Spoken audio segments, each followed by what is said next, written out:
Okay, it is November 18th, 2025, and puts us right in the heart of November. Does it seem like there's more Christmas focus this year earlier than ever? 'Cause, anyway, thought we had to get through Thanksgiving, but apparently not. Um, yeah, we're going to sit, as I mentioned before we started recording, we'll sit for 20 minutes. If I can tell the time, I'm sorry. My one eye has been upgraded and the other one is not. And between the two, I am basically incapable of seeing my computer screen clearly. Uh, so it doesn't matter to you, I hope. Um, I do like to be able to see everybody's name. I have to lean in to see that. So. All right, you guys. Yeah, let me get the sitting started, and I'm gonna. So just beginning as usual, just settling back into a comfortable and supportive meditation posture. And the Buddha doesn't really limit what that could be. It's sitting, standing, walking, lying down. Those are the four. Pretty much covers everything. But typically people are sitting or lying down. You can close your eyes or just lower your gaze so that you're turning the attention inward and away from the visual world. You actually don't have to look at the screen while you're meditating. It's another benefit.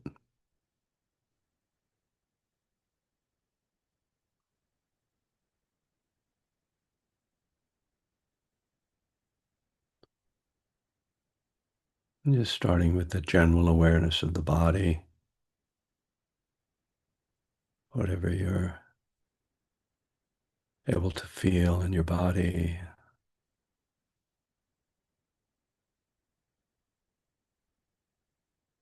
It might be an overall feeling of being at rest, being still, or there might be particular sensations that stand out. We're not trying to pay attention to anything in particular as we start, just beginning to bring the focus together, to bring it into this nonverbal realm of the sense world.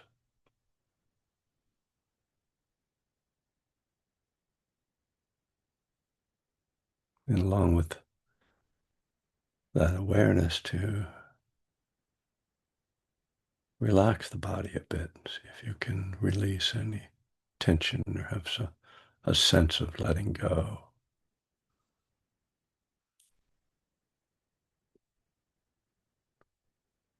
Even when we aren't actually feeling stressed, we'll often find that there are points of tension or tightness in the body.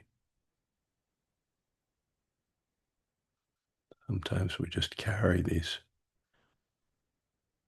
tensions with us without awareness.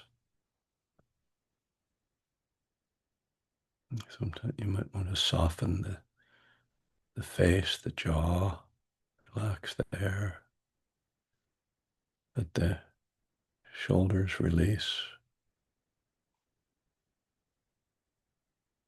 and particularly to soften the belly. So take a couple of breaths where you're aware of letting the stomach expand.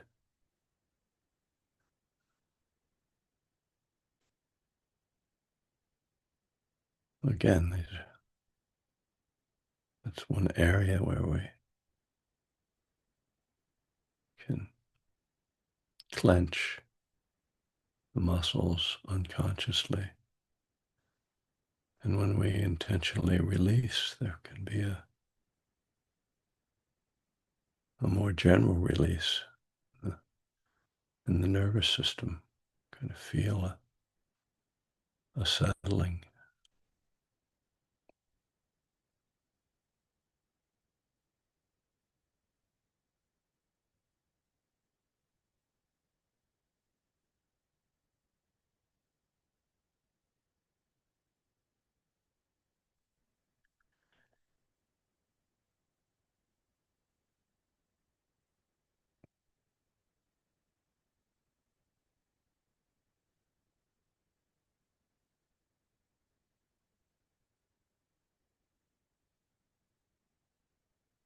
And then just letting the attention come to rest on the breath.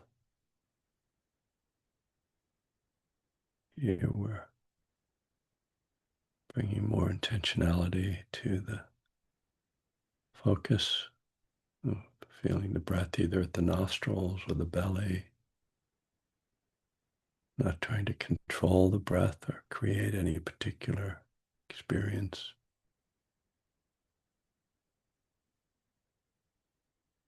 Just develop mindfulness, undistracted, non-judgmental awareness.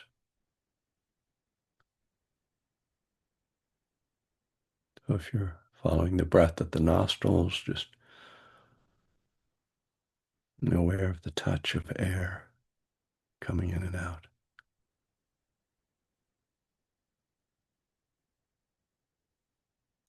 If you're following the breath at the belly, bringing awareness to that movement, rising and falling.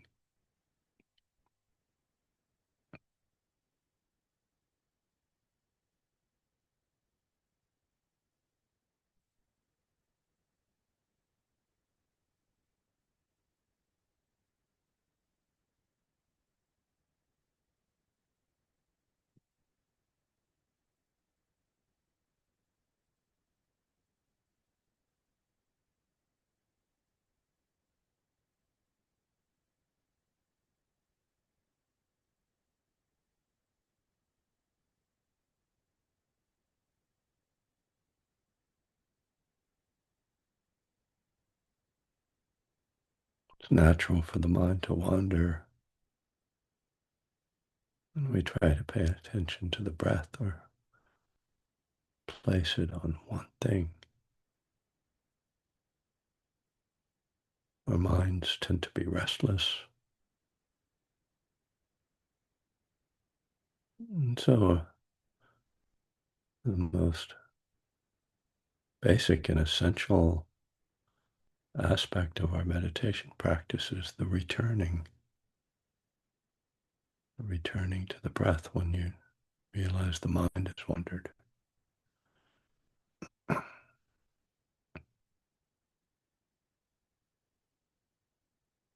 We can also include an observational element. Where was the mind? What did capture our attention? Just to begin to see the habits of mind, the obsessions, and areas of anxiety that keep generating thoughts.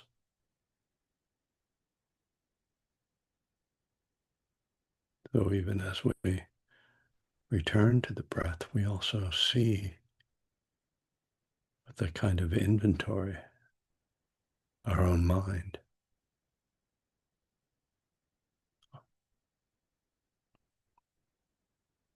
We don't have to do anything special with this. We don't have to analyze it or add in judgments, more thoughts.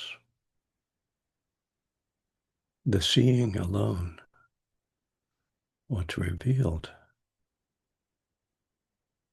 will naturally bring about an insight and understanding,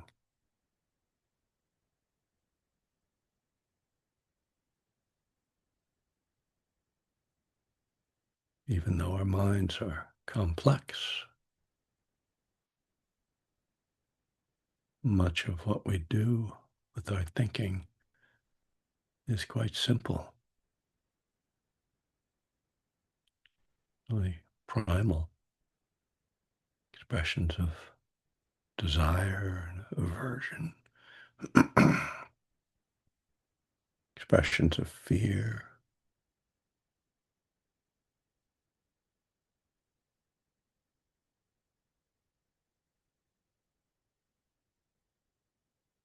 and all of that is quite natural. Again, not to be judged or rejected, just to see clearly.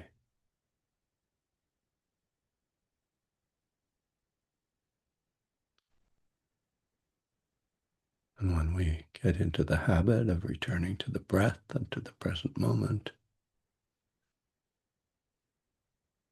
we're cultivating our own capacity to guide our attention, to not be completely under the sway of these mental impulses. We are learning to let go.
Um,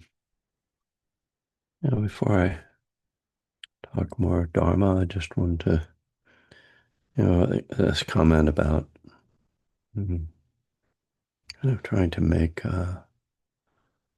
this an uplifting period of the year. I've talked a little bit about how I sort of dread November, that somehow it's like the beginning of winter and the winter mind states. But I was also reflecting on how this is, also a time when there can be a lot of positive things, certainly like family and, Thanksgiving or community. And it's a time when it's a great time of year to go on retreat or do spiritual practice. My first retreat was over at Thanksgiving, uh, 5-day Thanksgiving retreat back in 1980. And um, and when I got sober, I just remember how, in December I would start to go to more meetings, and that the strength of community was just really rich and joyful, really. And so just encouraging everybody to take care of yourselves and look for opportunities to find some enriching activities in your life. Uh, there you go. It's a public service announcement. Um, I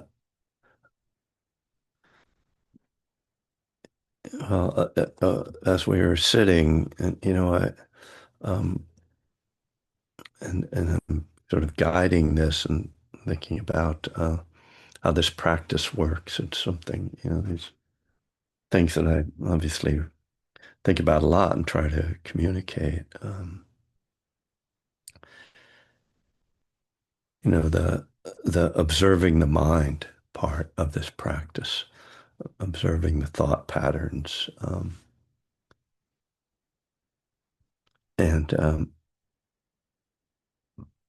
the importance of that. Uh, and one of the sort of ironies of how meditation is talked about and understood is that people often think of it as I need to stop thinking, or I'm supposed to stop thinking. But that means that you don't get to see your thoughts. And if you don't see your thoughts, there's a lot you miss and a lot you don't understand about what's going on internally, because our thoughts are the things that trigger our behaviors and our emotions. And, if we just try to get away from them and suppress them, we never see the patterns that are being established and that are playing out through our thoughts. So it's a way into our life. It's the way into our mind. If Joseph Goldstein used to quote his teacher Munindraji, saying, "If you want to understand your mind, sit down and watch it." And I was thinking about how that I I think of that as a kind of meditative inventory, to use the 12-step language. And then I was thinking about how, this is, I suppose, one of the reasons why I started doing this work and why I continue to do it, that the 12 steps don't mention this. I mean, the 12-step literature, of course, does talk about our minds and the thoughts that are, unhelpful and destructive. But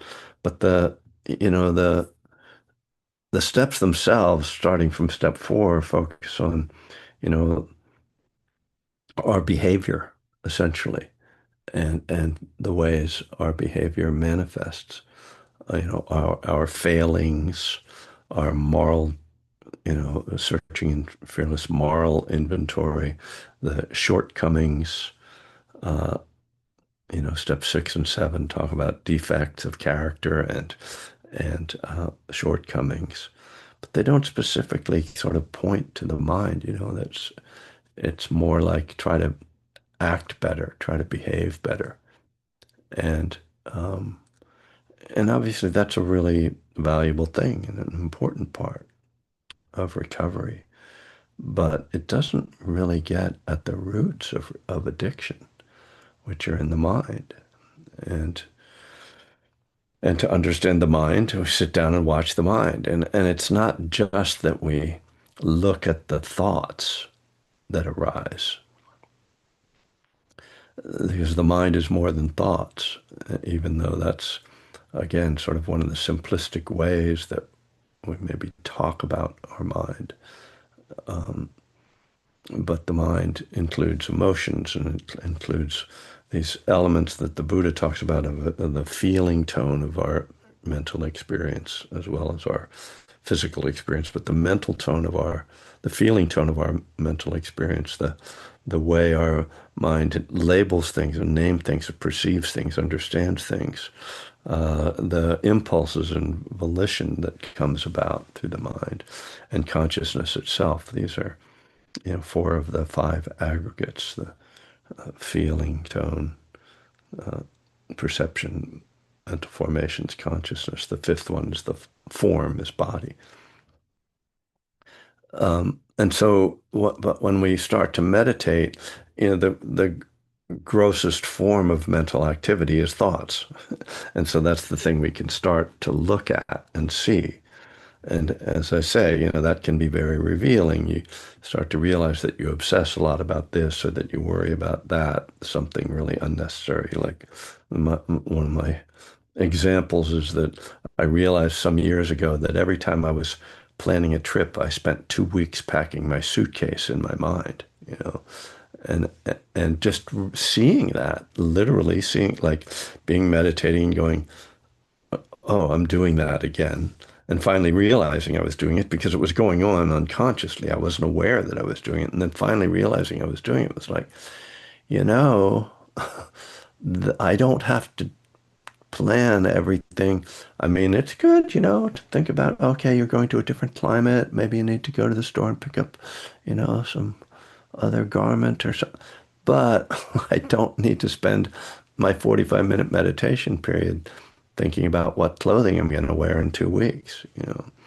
And that's just a trivial example, but our minds are quite trivial to a great extent, and there's a lot of energy that we waste.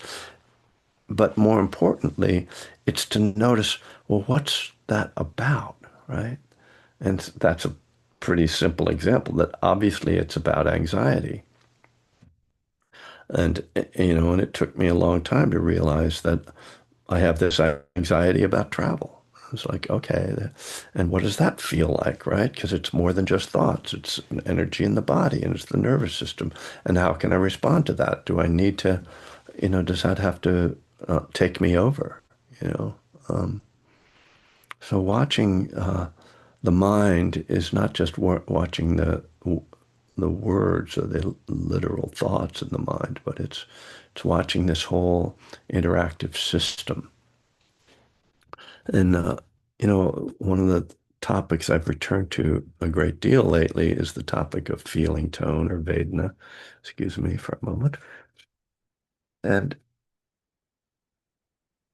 I considered this morning giving another talk on that, and um, because as I was having my early morning meditation, I started thinking about the writing that I want to do on it.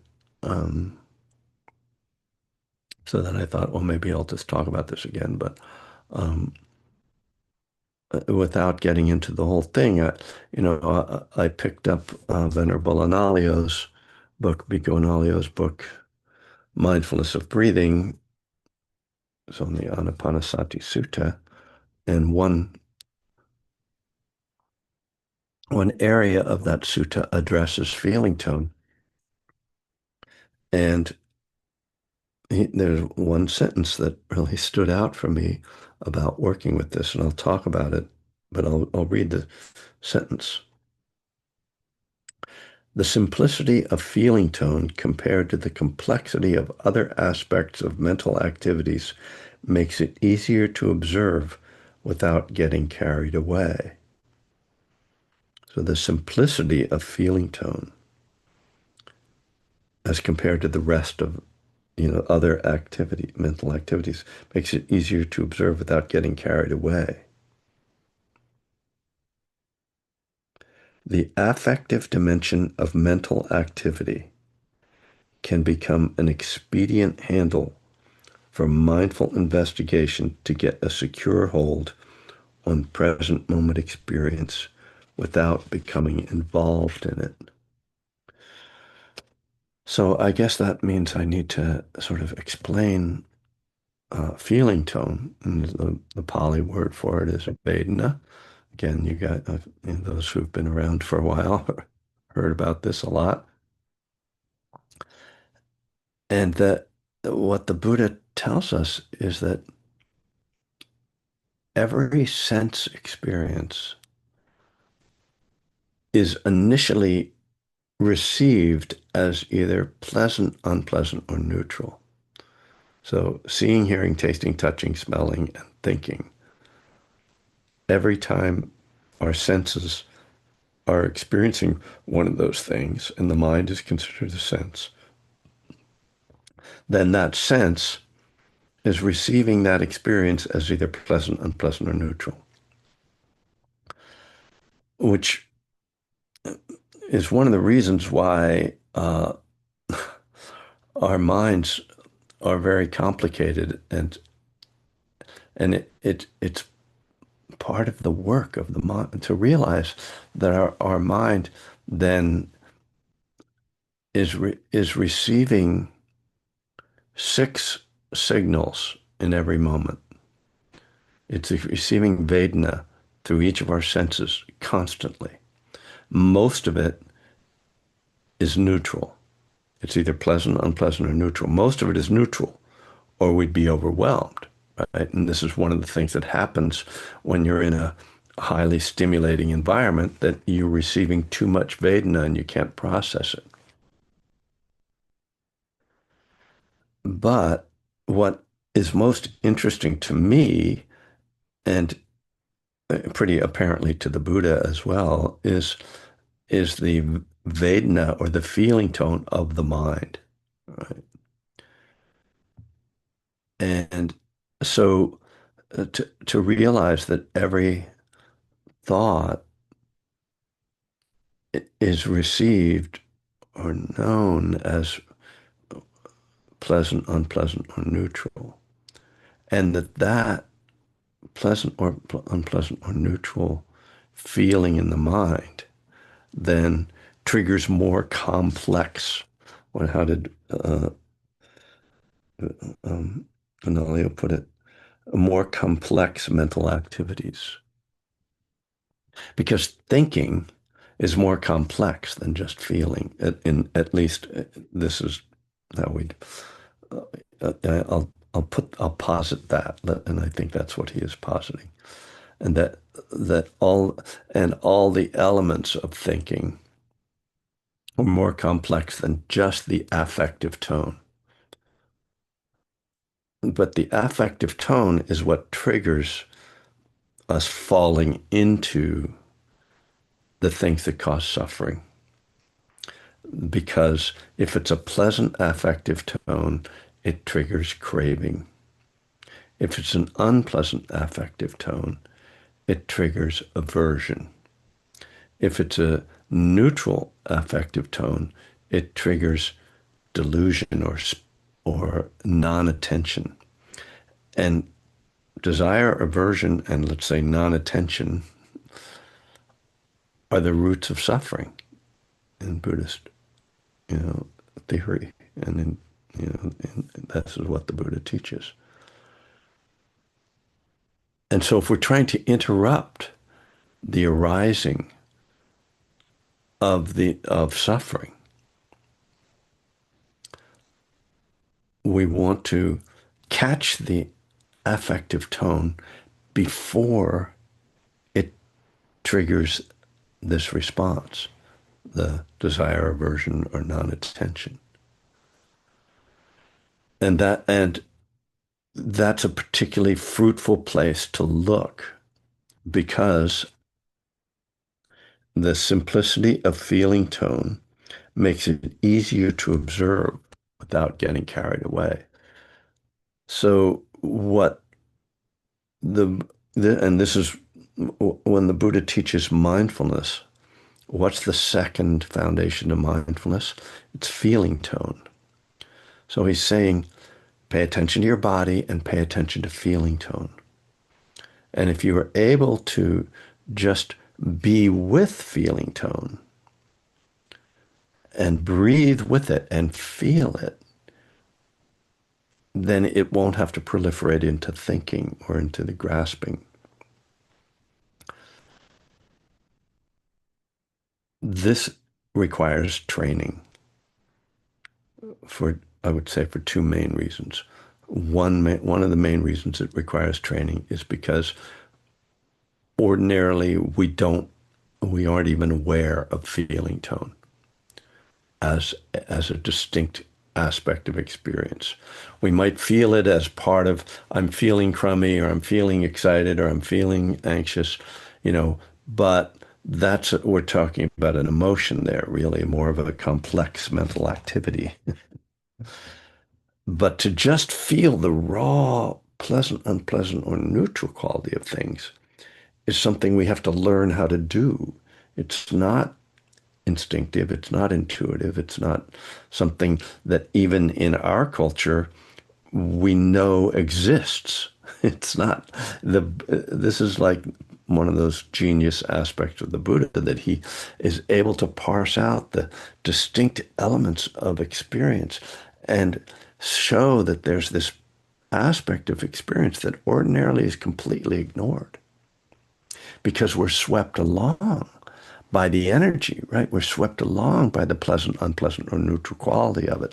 And we're not paying attention to it, the pleasantness of it. We're paying attention to the thing itself. I'm not paying attention to the pleasant aspect of chocolate ice cream. I'm paying attention to the creamy, sweet, rich part of it, you know. And that's not the affective tone. That's the flavor. Flavor is different from the pleasant quality of it.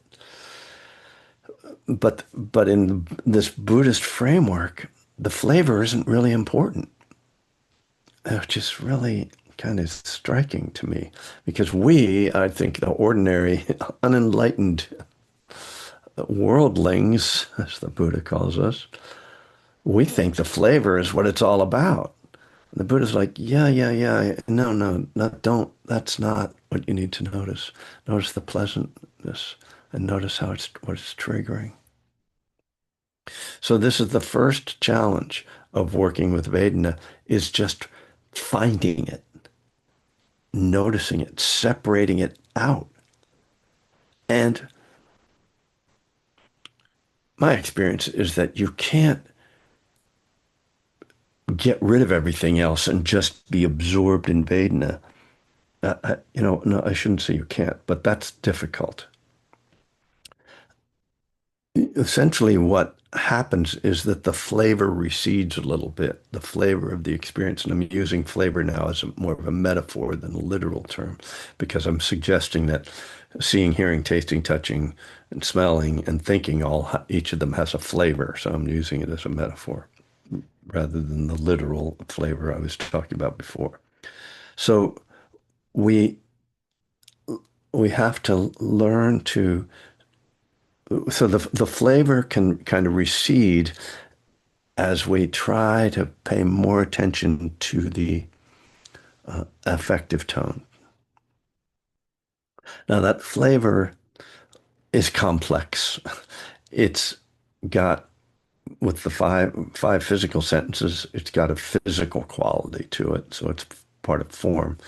Then it's got a history, a memory, it's got an identity, and it's got impulses with in a story, very, particularly with mental experiences, it's quite complex. So that's all kind of going on, and we try to like pull out and highlight the affective tone.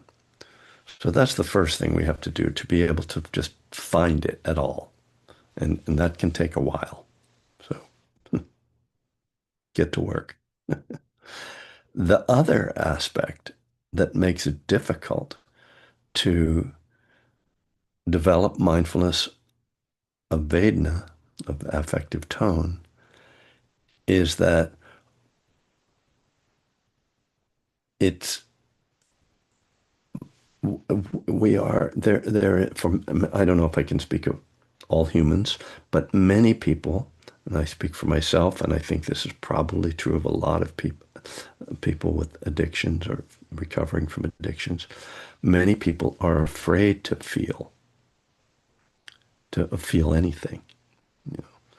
We talk about being afraid of feeling emotions, but the affective tone is like the raw material of emotions. And so to even touch into particularly the aversive feeling tone is we instinctively move away from it. So we have to learn both to see it at all and then to let go of the fear of feeling it.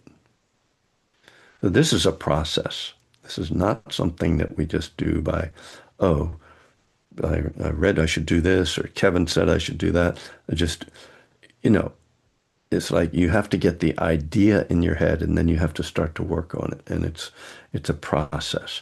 And you'll, if you make it a theme in your life, so it's not just when you're meditating, but you make it a theme in your life to kind of keep asking that question, every, what's the affective tone? Gradually it'll reveal itself. And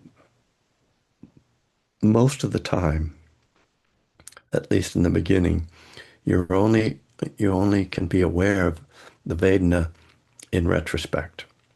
That is to say, you get you find yourself caught up in wanting something or not wanting something. You find yourself caught up in desire or aversion, and then you remember, oh wait, there's Vedana behind this. What was the Vedana that triggered this desire or this aversion or this spacing out? Although it's hard to catch yourself spacing out. And you go, oh, it was that sound, it was that smell, it was that taste, it was that thought, it was that memory, you know, that triggered it. But there was a quality to it. There was an unpleasant or a pleasant or a neutral quality to it. And so we start this process by looking back, like how did I get here?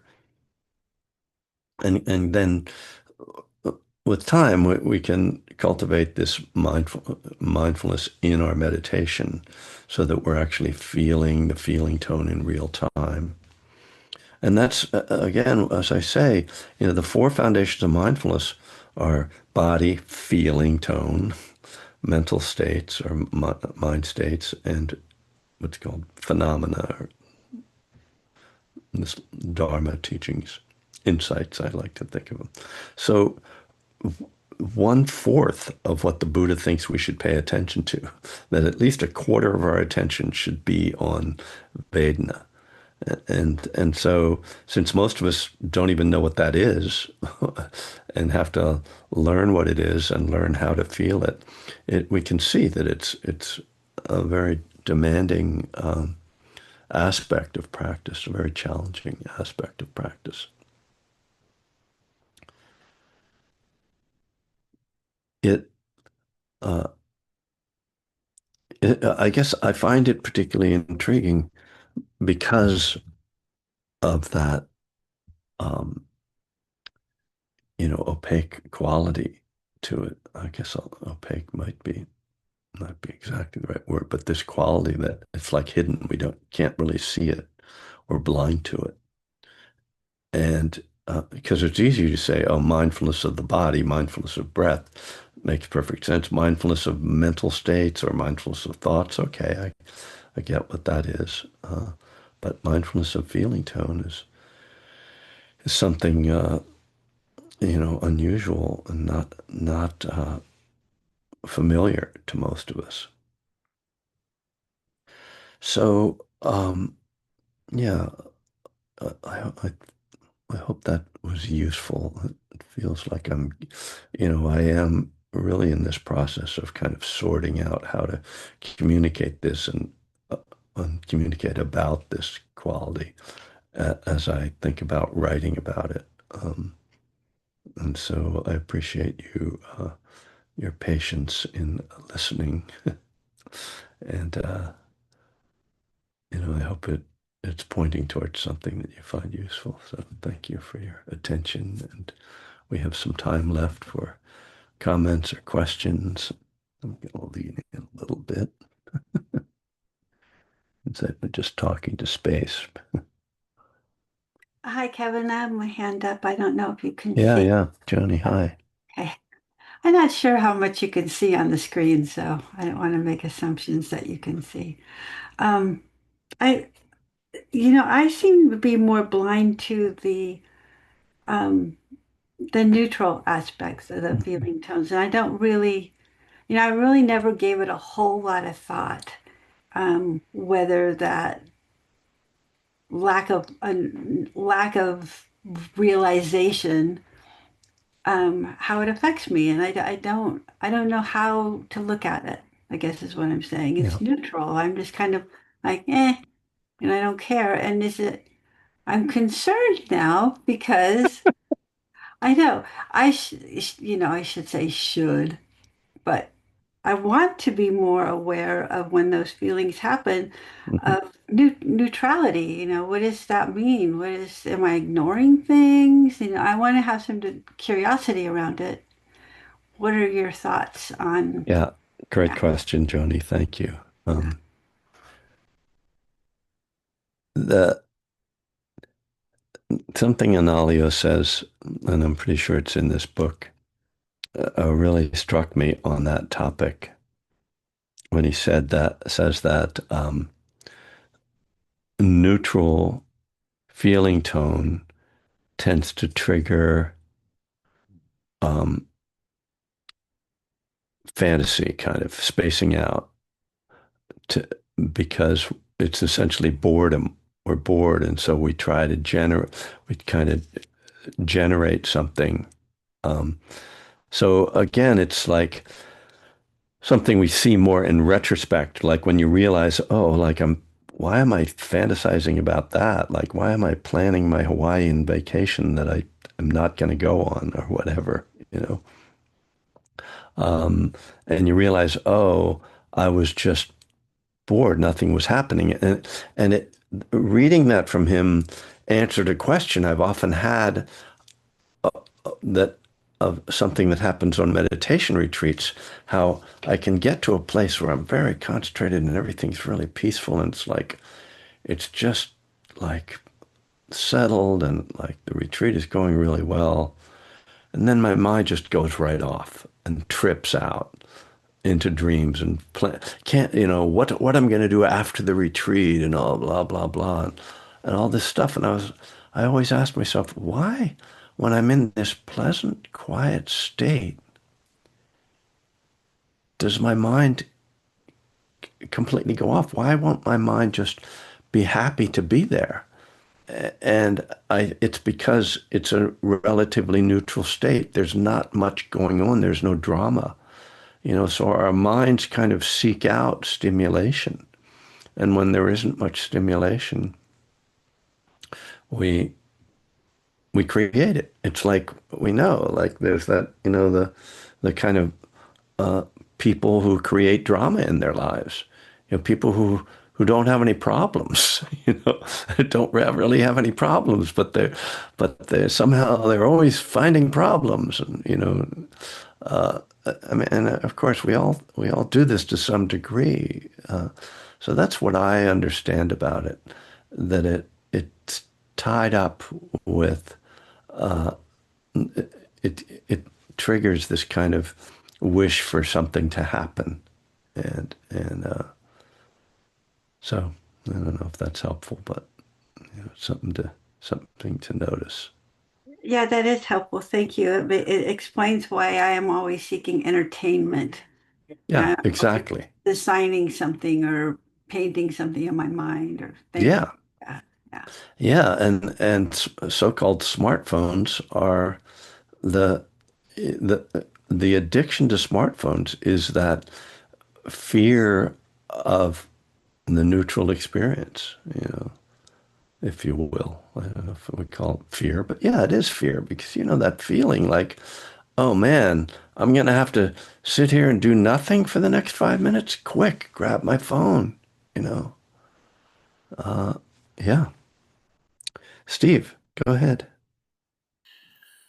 Well, I found this to be an incredibly compelling conversation or idea that you had, and man, it's being a food addict. Something came across when you were talking about that difference between the feeling tone around Hmm. the taste and the Yeah. pleasure, as opposed to and I've never really looked at my food addiction in that way.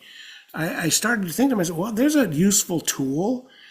As I've developed my practice and I've been meditating every day for a couple of hours in the morning and been studying quantum physics, and I'm just trying to feel that energy from the source to because my mind goes to food constantly. It's just this Hmm. constant, this craving thing. And so what's that about? Where can I find that neutral feeling or that neutral tone to kind of stopgap that? I mean, the studying I'm doing, it says when those cravings come, you just tell yourself to stop. And so I'm just curious as how can we put our minds into that state, into that stop state where you're in that neutrals. I'm not even sure what the hell I'm saying here, but I found it Well, very compelling to think about the way you phrased that. yeah, I think the first thing is that we have to learn to be with the feeling, because the action that as you're describing, the eating is a reaction to the feeling, and it's a effort to get away from the feeling and to create a different feeling, right? And so the the practice says what we need to do is the stopping is really stopping moving forward, but it involves staying. It's like with the dog, right? Stay with this feeling. And the the tool of meditation that we have for holding feelings is the breath. So the breath helps us to physically open the chest, open the belly, open the feeling areas of the body. And then as we breathe, we release tension. The opening gives space with the in breath, and the breathing out gives a release of energy and a settling of that of the feeling energy of the nervous system that's been activated by the craving. And so, but as I was talking about, the first thing is we have to learn how to feel it, but also to not react to the fear of the feeling. That's the thing. As soon as you turn toward the feeling, you're going to sense a, an aversion, a sense of like, oh God, okay, oof. And then, but we can do that. We can be with unpleasant feelings. What's one of the things that meditation actually trains us in, that when we learn to just sit and breathe and the mind wanders, we get agitated, but we keep sitting, we learn not to move, right? And to literally not move physically, but also not to move with the mind or, yeah, to try to do something with it. And we learn to let go and to come back and be with, this is just how it is right now. I'm just going to feel this. It's unpleasant or it's pleasant, but I'm not going to do anything with it. And so that training helps us when we turn directly to the feeling tone and breathe and say, oh, God, this again. All right. Okay, I'll just be with it. It's okay. And the non-resistance to it actually gives it the space to dissipate. When we act on it, when we react to it, we feed it and we give it more power and more energy, and it creates that cycle, that repetitive cycle. You know, the more you act out of fear, the more fearful you're going to be, right? Hmm. And the less you act out of fear, the less fearful you're going to be. And it's just that karmic cycle that we have to engage. And it takes courage. It's why they call this sometimes it's called the path of a warrior. You know, it's Right. to, Well, that's very beneficial, and I just have to learn to do that when I'm not meditating. I think I'm right. making very serious progress. Thank you for that, Kevin. Thanks, Steve. Deborah, hello. Good morning, Kevin. Hi. Um, Thank you for identifying the fear factor. Hmm. That was really helpful to me. Um, the few times that I've been able to identify the fact that I've had Vedna and felt curiosity to go there and explore, I've always felt like, oh, that's being frivolous and I Seen shouldn't what? come back. I haven't. No, sorry. Look for that. And Sorry, someone got anyway, unmuted. so I came back to the breath, and but now I realize that it was probably out of fear that I Hmm. did that, and with good reason.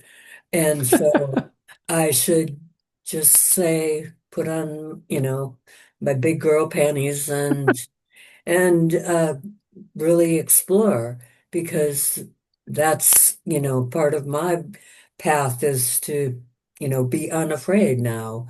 And so identifying my fear factor is a big thing. And so Yeah. thank you. Yeah. Thank you, Deborah. But I do want to say, that we have to be careful in this stuff. We're not just throw ourselves into, oh, this is what I'm supposed to do now. I'm gonna face it. That these energies, the power of the Vedana, which is deeply conditioned in us and can be tied up with trauma and history that can't be just we can't just open up that Pandora's box. It's so we need to really take care with that. If we're finding a lot of resistance or that or a lot of triggering, we need to approach it very carefully and probably with a professional, with a therapist. As this is just I've been reading, The Body Keeps a Score, and this is very much what they're talking about in there. That that these energies. Um, Sometimes spirituality we try to make things into like, oh, just do this, and then let it go or whatever, and the understanding that a lot of the Dharma world, as well as the psychology and neuroscience world, has come to is it's not always that simple or that safe to just dive in. So I would be careful in pulling on the big girl underwear there. Just be, approach it carefully. Make sure they're clean before whatever. So I don't know. There's no metaphor I have for that, so we'll just let it go. Um, last comment from Charles. Hi.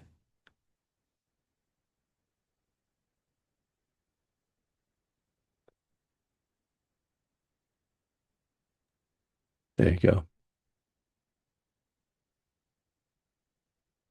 I still can't hear you for some reason. Is your microphone turned down by any chance? Um, okay. Do you want to type in something into the chat or maybe?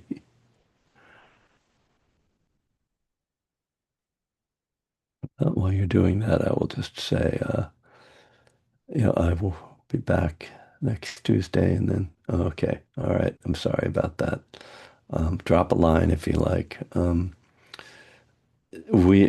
just about to post, in fact, I may have posted it yet. I'm not sure if I completed this on my website, but the February retreat in Northern California, we're ready to start taking registration by the end of the week. And so, if you're interested in going on a 5-day meditation retreat with me and Joni, who's here today, and Greg Pergament, our Qigong teacher, you'll be able to register for that in the next few days. And and if you're on my mailing list, you'll hear about that. And I'll be talking about it on here in the coming weeks. So, and many of you I know have been along and will come, and you'll hear directly from us. If you've been on the retreat before, you'll get an invitation. So thank you all for coming today. Uh, Great to hang out and talk Dharma and recovery. And don't drink or use no matter what. And keep Thanks, Kevin. meditating. Thanks, All right, Kevin. you guys, everybody take care. Thank you, Kevin. Looking Yep. forward to that retreat. I'm already Yeah. signed up. Oh, good. Thanks, Kevin. Yeah, okay. Bye, everybody. Thanks, Kevin. All right. Bye-bye. Yeah, great talk. All Thanks, right, Kevin. Mike. Thanks, man. Nice to see you, Abigail.